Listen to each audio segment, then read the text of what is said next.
Antes de iniciar o vídeo, deixa eu te falar algumas verdades do mundo digital. A internet é a maior rua do mundo.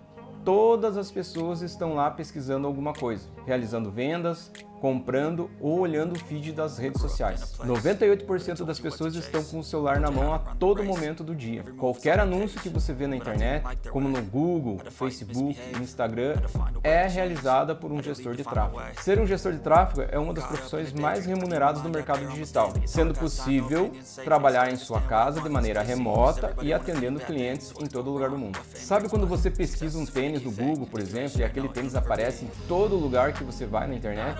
É o gestor de tráfego que faz esse serviço. Ele que faz os anúncios das empresas de maneira otimizada para realizar as vendas. Quer saber mais como ser um gestor de tráfego e ganhar dinheiro de verdade? Clica no link abaixo na descrição do vídeo. Alguém pediu demissão, falei. Tu sempre teve essa parada de sentir energia das coisas? Cara, eu comecei a abrir esse meu lado espiritual aí mais devido ao crack, eu acho, porque eu comecei a falar muito com entidades espirituais, né? É. Você começa a falar com o demônio, né? Você briga com ele. Parece que tem sempre alguém do seu lado, você tá sempre falando com ele. E a partir do momento que você começa a falar com ele, com esse tipo de coisa, elas se revelam, né?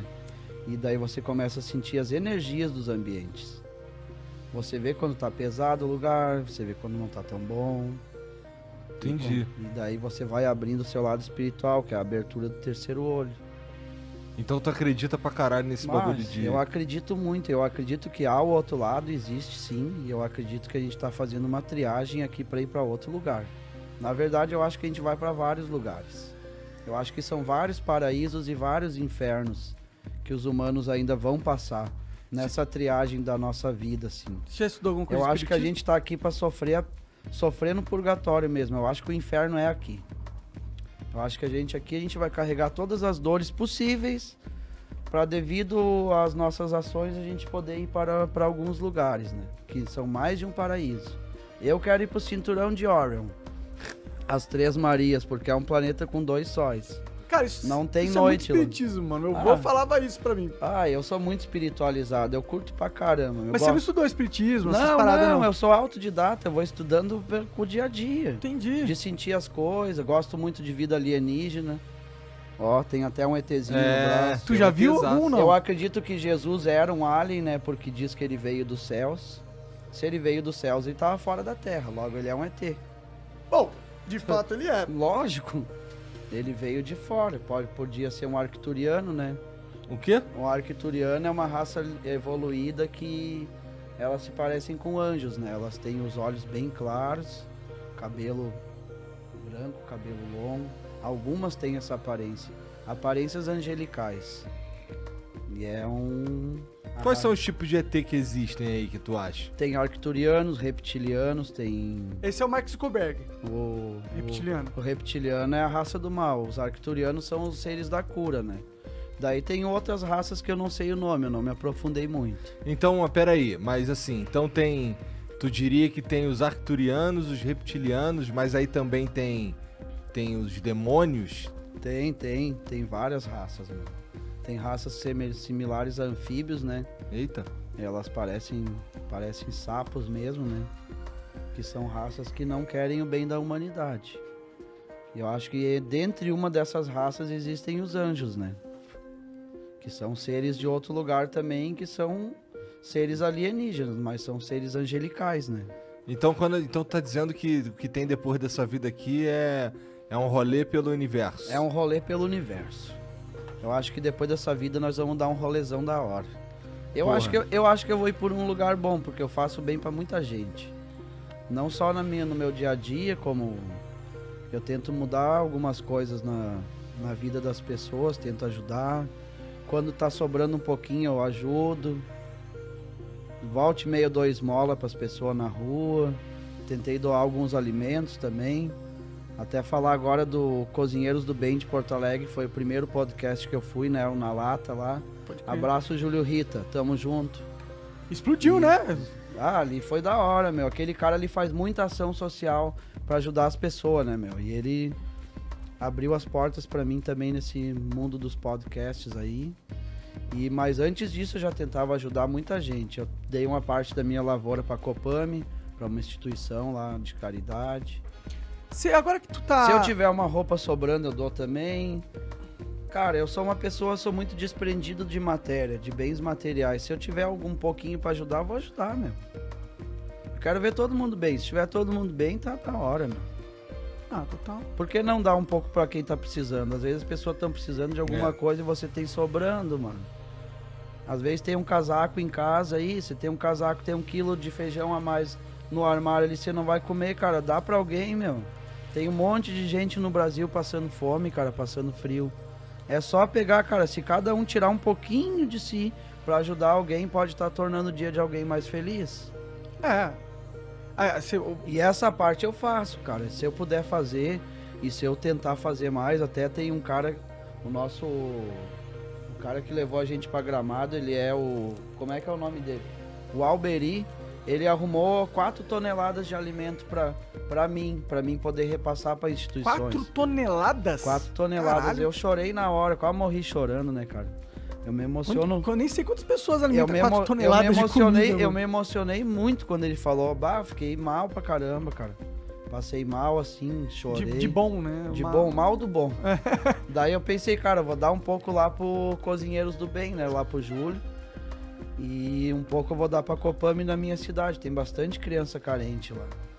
Isso ali já é pra mim, cara, já é é só um pouco do que eu posso fazer ainda. Eu acredito que se eu levantar essas questões aí, eu vou ajudar muita gente ainda. Com certeza. Por isso eu sei que eu acho que eu vou pra um lugar legal. Eu quero ir pro Cinturão de Orion lá, as 3 Marias lá, onde é um planeta com 2 sóis.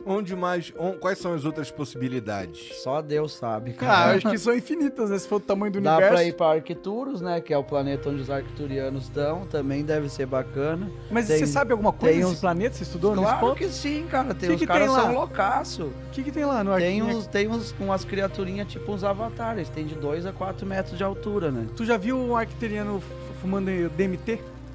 Não, Porque ainda. dizem que DMT te leva pra uma viagem que você vê coisa mesmo, que você Eu vai já pra recebi- outra. Eu já recebi uma visita arcturiana dentro de casa em espírito uma vez, que a minha sala ficou toda amarela, porque eles são seres de luz, né? E eu não conseguia ver de olho aberto, mas quando eu fechava os olhos parecia que tava tudo amarelo ao meu redor. Parecia que eu tava numa sala de hospital com muita luz amarela. Eu acho que aquela noite ali eu sofri um processo de cura espiritual, porque daquela semana em diante eu tive bastante progresso em algumas coisas que eu fiz. Pode crer. E eu andei buscando orar muito pra essa chegada e pra mim ter contato com esses seres. Você conversou alguma coisa? Você lembra de algo assim? Eu fiz reiki, cara. Eu conversei com um cara que me dava aula de reiki. Às vezes em quando eu assistia, às vezes não. Mas eu tentava falar com o meu eu interior e pedia pra que eu visse isso, porque eu quero muito ver. E um dia de noite eu tô deitado no meu quarto e ficou tudo amarelo dentro de casa. Como se tivesse entrado centenas de luzes. E tu tava caretão. Tava bom, tava sereno, sem nada de droga, tava limpo. Eu fechava os olhos e via uma luz muito forte amarela por toda a parte. Como se tivesse 30 vezes mais essas lâmpadas que tem aqui. Entendi. Eu acho que nessa vez eu recebi uma visita de uma entidade espiritual nesse lugar. Dessas coisas você não chega a falar nos teus stories, ou fala? Não, cara, eu não falo muito porque é algo que vai parecer que eu possa estar blasfemando contra Deus ou ofendendo a igreja católica, até a evangélica. Ah, eu entendo essa perspectiva. Eles são bem mais hipócritas do que as teorias que eu tenho, porque as igrejas, elas em si, elas dizem que ajudam muita gente, mas na verdade elas têm o conforto do lar delas, elas têm um carro bonito, elas têm um monte de coisa, elas falam bonito pra caramba dentro das igrejas, só que de ação você não vê muita coisa, né? Pode crer. Tem algumas igrejas que fazem ações, só que faz uma ação na semana ali e fica tantos dias sem fazer nada. Eu acho que as pessoas precisam da nossa ajuda todos os dias. Com certeza. Não adianta você ir dizer, eu tô levando a palavra. As pessoas estão com fome, meu, Elas palavra. precisam de mais do que Elas palavra, não né? querem só palavra, elas querem que tire o frio delas, a fome, veja como é que ela tá. Quem é que vai numa Cracolândia ali? Qual é a igreja que entra na Cracolândia para tentar salvar alguém que tá ali? Qual é a igreja que vai debaixo dos viadutos fazer que nem os guri ali fazem aquela ação de levar comida e qual delas, né? É muito bonito falar no púlpito de uma igreja que você está ajudando, transformando vidas de pessoas com a palavra, quando elas estão morando numa casa de 2 andares, com um carro bonito, o filho faz faculdade. Ai, mas foi Deus que abençoou meu filho. Abençoou o dele, mas não abençoou o do vizinho que está morrendo na droga, que está passando fome. As minhas teorias eu faço observando o céu, cara. Que eu sei que existe várias coisas. Deus também existe. Ele age da forma dele. E como eu tenho minhas teorias que existem outras manifestações divinas e manifestações do mal também, através de vida alienígena. É a minha teoria do bem e do mal. Eu acho que a gente está sendo observado constantemente por esses seres. Tanto é que tem muitas aparições lá na nossa região. É? Dá pra ver direto no céu algumas imagens assim, umas luzes diferentes. É parecido com satélite, só que consegue definir que é satélite ou não pela mudança brusca de direção. Algumas luzes são um pouco mais fortes, algumas piscam. Eita. Bom, saiu não faz tão recente, mas eu já vi várias coisas lá. O Pentágono confirmou que existem naves não identificadas que são capazes de atingir esse negócio que você tá falando de mudar de direção e ir pra uma direção bruscamente. E uma velocidade absurda. Absurda, muito mais rápida. Então, o exército americano falou que isso existe mesmo. E eu acho que tem algumas coisas que até são experiências secretas até mesmo do Pentágono. Tem algumas naves circulando aí que é daqui mesmo. Deve ter. Tem umas paradas que é daqui mesmo. Será que não tem alguns humanos que têm certo contato com esses caras? Eles têm. E há muito tempo. Países de primeiro mundo já estão em contato direto com isso. Porque eles conseguem se aprofundar aí no X da questão e conseguem ir até a raiz, né? Eles conseguem sondar e detectar esses seres, né? E essas naves. Pô, eles podiam dar uma moralzinha pra gente, que a gente tá no ajudar nosso os guri, né? Né, pô, já que eles têm a tecnologia lá, já ajudar cura o os câncer, guri, ensinar nós aí. a curar algumas coisinhas aí, né, teu primo? Vamos curar os rapazes. Lindo!